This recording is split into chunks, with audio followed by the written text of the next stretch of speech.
Magandang araw na muli mga boss. Gustong ipawashing sa akin ni customer itong makina niya. Ang problema, matagal lang nasira yung pressure washer ko.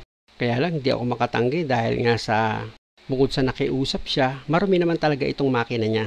At sabi niya okay lang naman kahit yung hose na lang gamitin kong panglinis. Kaya pumayag niya lang ako, basta bumili ka lang ng degreaser para hindi naman ako masyadong mahirapan. Ang discarding ginawa ko dito mga boss, after ko ma-spray ng degreaser, itong buong makina niya, gumamit ako dyan ng basahan. Yun ang ginamit kong pangkuskus dito sa makina. Kaya pasensya na kayo mga boss kung hindi ko na ipakita. Ang ginawa ko lang naman doon, yung basang-basahan, nilagyan ko ng powder na sabon. Tapos pinabula ko ng kaunti, tapos kinuskus ko na itong makina. Ganun lang. Yung style oldies ba na pagwawashing ng makina.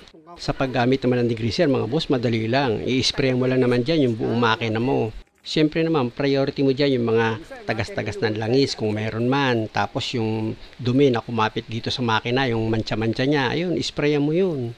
Hanggat maaari, yung mga sulok-sulok, i-spray mo rin yan. Kasi pag tinamaan naman ng degreaser mo yan, yung mga sulok-sulok niya, tapos in-spray mo yun ng tubig, kahit mahina lang, talaga bumibitaw yung dumi. Ayun ang kagandahan dito sa degreaser.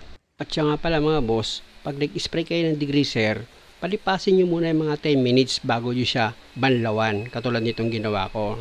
Para sigurado kayo na napalambot ng degreaser yung dumi na kumapit dito sa makina nyo.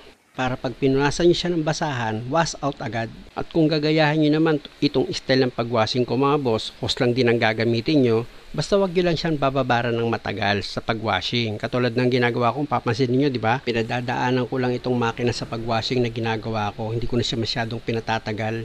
Kasi kung marunong ka naman magtanggal ng dumi or marunong ka talaga magwashing, tatanggal mo naman yan na hindi mo bababara ng tubig eh. Padaanan mo lang yan eh. Tanggal yung dumi yan eh. Unang-una, syempre nag-iingat din ako. Kaya dapat maingat ka sa pagwawashing. At siya nga pala mga boss, ang tinakpan ko lang naman dito is yung alternator niya. May nagtatanong sa akin kung paano ko daw tinakpan yung alternator. E di pinakaibabaw niya boss, lalagyan mo lang siya ng plastic. Hindi mo siya kailangan balutin. Lagyan mo lang ng plastic sa ibabaw ng alternator. Ganun lang ang ginagawa ko. Tapos sa pag-spray naman ng tubig gamit yung hose mo, 15 to 20 minutes, okay na yun mga boss. At higit sa lahat, dapat may naka-ready ka na blower. Ayan, yung blower na ginagamit ko mga boss, napakalakas yan. Ang ganda itong gamit ko ng blower. Ayan, kaya malakas ang loob ko pag nag-washing ako ng engine wash. Unang-una, dapat meron kang blower para sigurado ka na yung mga socket wire mo o kaya yung sensor is mahanginan mo, importante yun. Pati yung compressor, yung alternator, hanginan mo yung mga yan. Kahit na tinakpan mo pa yung alternator, hanginan mo pa rin para sigurado ka. Kung pinasok mo ng tubig or natalsikan man, matanggal din. At syempre naman yung mga sulok-sulok yan, dapat ispray mo rin yan ng hangin. Hanggat maaari mga boss, tandaan mo yung mga inispray mo ng degreaser mo. Lahat ng inispray mo ng degreaser mo, pati yung binombahan mo ng tubig or inispray mo ng tubig, dapat gagamitan mo yun ng blower. Hanginan mo lahat yun. Para sigurado ka sa bandang huli, hindi ka magkaroon ng problema. Kaya kung wala kayong blower o kaya pambugan nyo ng hangin, ibig kong sabihin, huwag nyo nang wasingin yung makina nyo, baka magkaroon pa kayo ng problema. Siya nga pala mga boss, paalala ko ulit sa inyo. Kung ganito naman kalakas pala yung pambomba nyo o yung panghangin nyo, ganito siya kalakas sa gamit ko, ingatan nyo rin syempre yung mga socket wire nyan. Baka magkaroon kayo ng loose connection dahil sa sobrang lakas ng hangin is bumitaw naman or lumuwag yung mga socket wire nyo. Ganon din yung mga wire, pwedeng namang maputol yun. Kasi ito mga boss, itong gamit kong ito, malakas masyado yung hangin yan. Kaya kung mapapansin nyo, maingat ko rin yung hinahanginan. At kung sa palagay nyo mga boss, tuyo na itong makina, nahahanginan nyo na lahat, okay na yan.